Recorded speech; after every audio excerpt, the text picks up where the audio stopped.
Hola, me llamo Jack Babiloni y hoy te quiero hablar de un artista plástico que enseguidita comprendió que la pintura jamás puede ser una disciplina mimética. Como pintaba Roberto Sebastián Antonio Matta Echaurren, panterráqueamente conocido como Roberto Matta.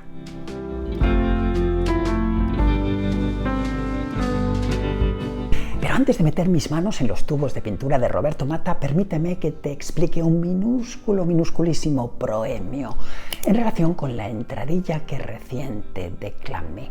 Cuando nos referimos a que una pintura es mimética, es que simplemente se transforma en una artesanía más o menos habilidosa en la construcción de lo que los ojos perciben de la realidad. O sea, es una pintura que se basa en la realidad sensible, visible en este caso, e intenta sencillamente reproducir esta realidad. Si eres tan amable, revisiona después de ver este vídeo que dediqué a la pintura de Antonio López García, sin duda relacionada con esta artesanía felizmente habilidosa, pero al fin y al cabo artesanía, que tiene que ver con el autodenominado realismo. Pero es que la realidad, como te dije en ese vídeo, no es en absoluto eso, representar lo que ven nuestros ojos. Los pintores que se dedican realmente, permíteme esta redundancia, a la realidad, se dedican a lo que se dedicó Roberto Matta. Lo primero que salta a la vista cuando visionamos obras de Roberto Matta es que este pintor tuvo muy en cuenta el bendito acogimiento de la accidentalidad. ¿Qué quiere esto decir? La accidentalidad en pintura se refiere a todos esos procesos que en principio otros pintores llamarían accidentales, pero que los pintores pro-accidentalistas consideran fundamentales en su proceso. ¿Y esto para qué? Te cuento. Por una sencilla razón, para que el cuadro siempre vaya por delante del propio pintor. ¿Por qué? Porque si la pintura chorrea, o sea, que se debe a la interacción gravitatoria, si la pintura salpica, si colocamos el lienzo en horizontal y caminamos sobre él sin tener en cuenta demasiado los puntos cardinales geodésicos, ¿qué ocurre? Pues ocurre que la pintura se va generando a la vez que el pintor va comprendiendo lo que se está generando y sobre todo cómo se está generando. Por eso el pintor pro-accidentalista, como es el caso de Matta, acoge, como te digo, bien, si me permites la expresión, esta accidentalidad como punto de partida. ¿Y por qué? Te lo explico en el siguiente punto. Porque así llegamos a algo fundamental en la obra de Roberto Matta, que en la pintura anglosajona se conoce con la siguiente perífrasis: shaping and the meaning in the making, o sea, formar, crear la morfología de la pintura y también acceder a su significado mientras se está pintando. Shaping and meaning, o sea, morfología y significado, while painting, in the making, en el acto mismo de pintar. Roberto Matta cuenta con una anécdota histórica fundamental a mi juicio y que no es tan anecdótica como podría parecer. Todos reconocemos la importancia de el día, la hora, los minutos y los segundos de nuestro nacimiento. Pues bien, Roberto Matta nació el 11 del 11 de 1911. Bien, aquí ya se aprecia una, si quieres, poética sensación de precursor de otras instancias a las que luego, sin duda, accedió. ¿Pero por qué te digo esto? Te digo esto porque no estamos hablando de un pintor anecdótico, estamos hablando de un pintor que hacía exactamente lo que recién te comentaba en relación con la accidentalidad y con la pintura procesal, que crea significado y morfología a través del proceso mismo, sino que también estamos hablando de un pintor que fue el absoluto adalid de lo que luego en Estados Unidos se conocería como Abstract Expressionism, expresionismo abstracto, o si lo prefieres, New York School, Escuela de New York. Sí, Roberto Matta en los años 30 estaba pintando esto. ¿Para qué? Para inspirar a pintores que en los 40 y 50, es el caso de Bazéotes, es el caso de Pollock, es el caso de Gorky, es el caso de Motherwell, estaban exactamente trabajando en esta vía. Pero cuando, después de que esta vía estuviera fabricada, estuviera atornillada, si me lo permites, 10 o 20 años antes, por el caballero Matta.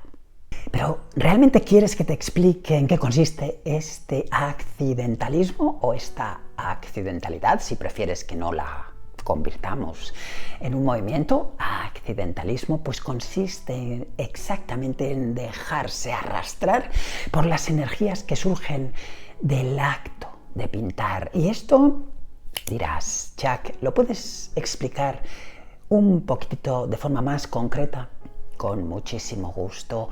Pintar de forma automatista significa no pintar partiendo del lienzo en blanco con todas las presuposiciones, con todos los vicios, si quieres, con todas las virtudes, si quieres también, que hemos arrastrado, que hemos acumulado a lo largo de los años en nuestra práctica pictórica. Crear con automatismo significa, como recién te sugería antes, echar un paso hacia atrás y dejar que sea el propio cuadro, la propia obra aún no nata, la que nos dé las claves. ¿Y cómo se hace esto? Dirás, esto parece casi magia. Bueno, se hace pensando que es la pintura la que tiene que dirigir al pintor y no al revés. Por ejemplo, la pintura chorrea, bien, dejemos que chorree. La pintura salpica, bien, dejemos que salpique. La pintura se llena de circunstancias que no hemos previsto. Bueno, ahí es donde teníamos que estar. Ahí se plantea, si me permites la expresión, la batalla pictórica. Roberto Matta constantemente se incluyó en ese centro. Y la palabra centro, quédate con ella, porque ahora en el siguiente punto te explico su fundamentalísima importancia. Una de mis conclusiones del vídeo que dediqué a Antonio López García, que recién te comentaba, es la siguiente: los autodenominados pintores realistas no se dan cuenta de que, queriendo definir la realidad, se salen de ella. ¿Por qué?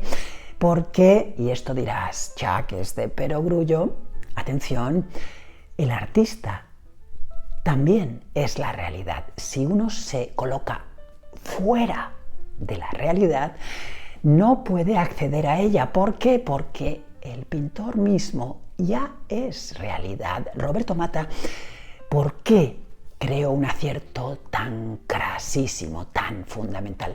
Porque se dio cuenta, como te digo, de que él debía estar en el centro de la creación, de la creatividad, del acto de pintar. Y solo así, y así, y así, y solo así, se puede intentar, no digo que se logre, pero al menos solo así se puede intentar pintar la realidad.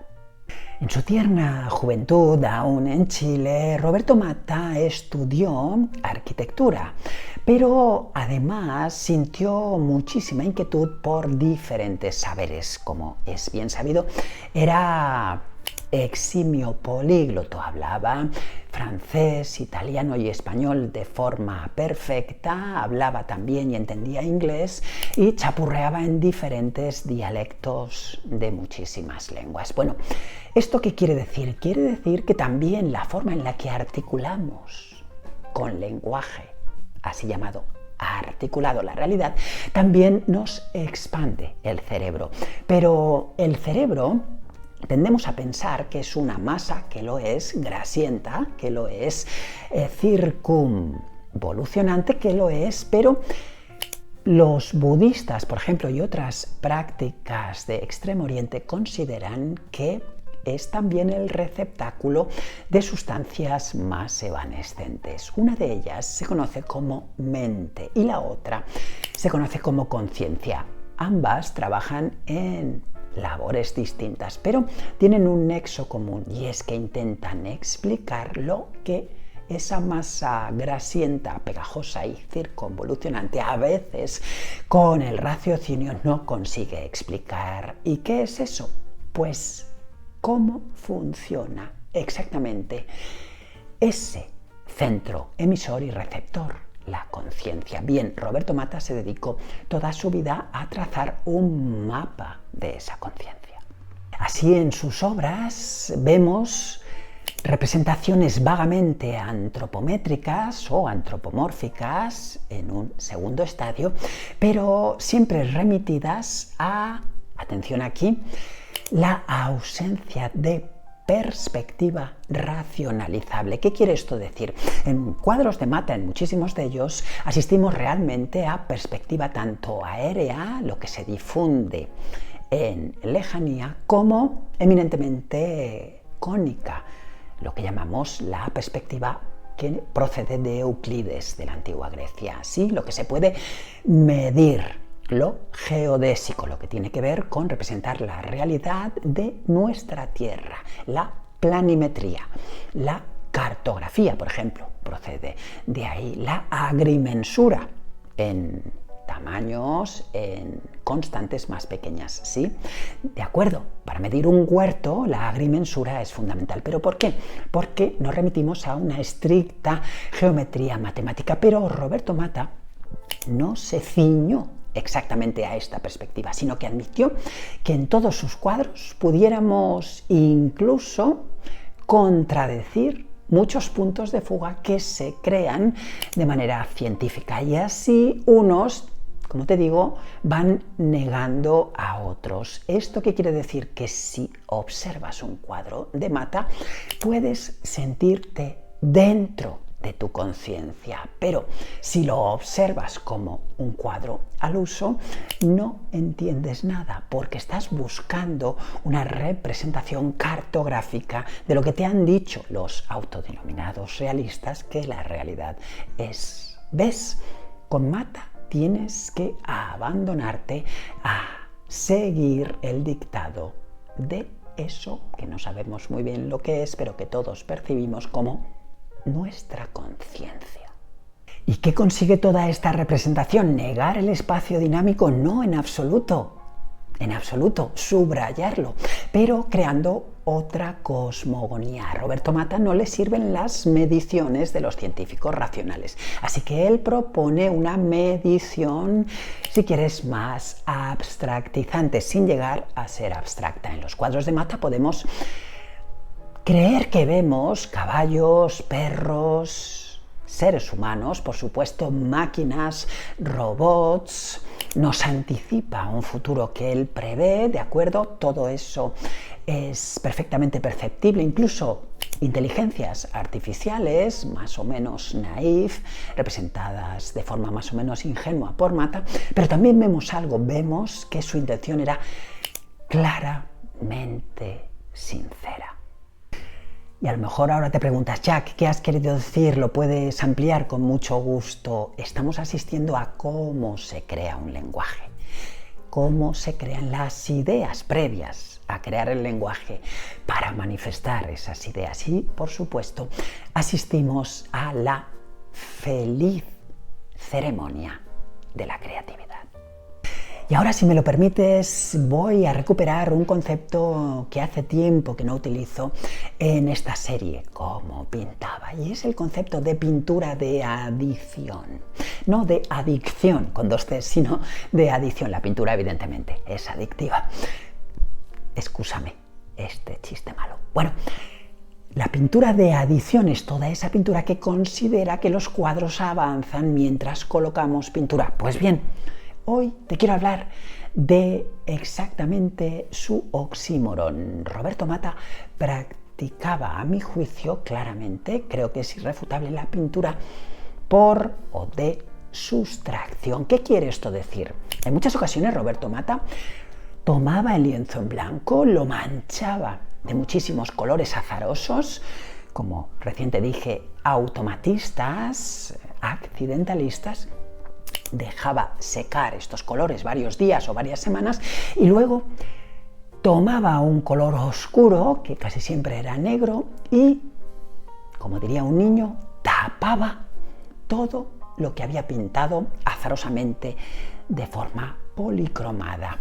Y después tomaba pinceles, pero no por las cerdas, sino por su parte trasera, tomaba trapos, tomaba cuchillas, bisturíes, y lo que hacía era ir retirando en según qué puntos y con según qué cantidades esta mancha oscura para ir dejando aparecer toda esa policromía de días, semanas o meses pretéritos que él mismo había creado. Bueno, esto, como ves, es un tipo de pintura que no avanza por adición, sino que avanza por resta, por sustracción.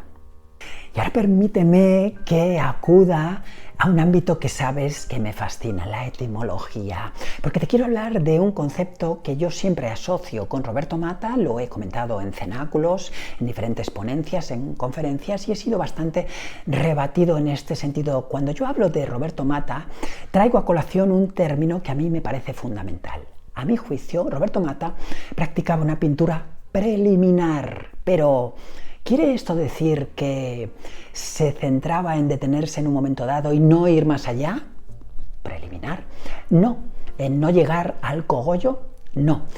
Se trata de un concepto que yo acuño con intención eminentemente literal, eminentemente etimológica. Preliminar viene de prae, antes, y liminaris en latín, que significa de la puerta. Bien, lo preliminar es lo que se queda delante de la puerta, lo que está antes de que tú entres en un lugar. Bien, cuando Roberto Matta pintaba, se situaba en ese umbral y a partir de ahí se internaba en lo desconocido. Y te abundo en esta idea del punto previo. ¿Qué significa quedarse en el umbral e internarse inmediatamente en lo desconocido? Se trata de no pintar lo que sabes, sino todo lo contrario, lo que desconoces. Roberto Matta se pasó toda la vida intentando pintar y, a mi juicio, consiguiendo lo desconocido. ¿Qué sentido tiene pintar lo que ya sabes? ¿Qué sentido tiene repetir una y otra vez el mismo buñuelo? Bueno, ¿tiene mérito? Sí. ¿Artesanalmente es importante? Sí. ¿Hay que crear la freiduría? Sí. Tiene, evidentemente, un cierto mérito, pero ¿no tendrá más mérito internarse en lo que no conoces? Ahí es donde surge el descubrimiento y a partir del descubrimiento o de sus descubrimientos aledaños nos internamos en lo que todo artista plástico desea internarse, la iluminación. Cuando los teóricos hablan, en el último medio siglo lo han hecho, lo han escrito, han creado tesis alrededor de esto, hablan de Matta, nos informan de su fascinación por la velocidad. Bien, yo no estoy nada de acuerdo con esta tesis que culturalísticamente se ha ido pasando de unos, expertos a otros. No estoy nada de acuerdo. ¿Por qué? Porque para mí en Matta salta a la vista que en sus cuadros lo importante no es la velocidad, es la eclosión. Cuando vemos una flor, antes de ser flor es capullo, y cuando surge la que concebimos como flor, ahí la importancia no está en la velocidad, está en la germinación, está en la eclosión de las potencias que la semilla de esa flor ya incluía. Cuando nos referimos a la semilla de un tomate en relación con una mata de tomate que alberga cientos, millares de tomates, una mente racional no puede entender esto, porque ¿cómo es posible que toda la información de una mata de 1000 tomates esté contenida en una semilla de tomate? Bien, Roberto Matta partió de aquí. Sí, es posible, por más que nos cueste entenderlo todo ese ADN, si me lo permites, del tomate estaba en esa semilla. El proceso creativo, ¿cuál es? Que estalle. En este sentido, te cierro este debate. La velocidad no tiene ninguna importancia. ¿Ves? Los futuristas se quedaron ahí, pero Roberto Mata saltó esa zanja y se inscribió en la germinación. Y a buen seguro que ahora mismo de forma silente me estás transmitiendo este pensamiento. Bien, Jack, todo esto está muy bien, pero es demasiado abstracto. ¿Al servicio de qué se colocó Roberto Mata en el centro de su creación? Bueno, pues exactamente al servicio de crear una agrimensura, si me lo permites, algo modesto, al alcance de un ser humano, de la conciencia, la medición de la conciencia, pero no la de Roberto Mata, de la persona física, sino de el ser humano. Se internó en algo tan ambicioso como crear el mapa de la conciencia humana. Bueno, es un riesgo y alguien dirá, bueno, qué pretencioso, pero realmente visionando los cuadros de Mata, tú podrías pensar que no lo consiguió.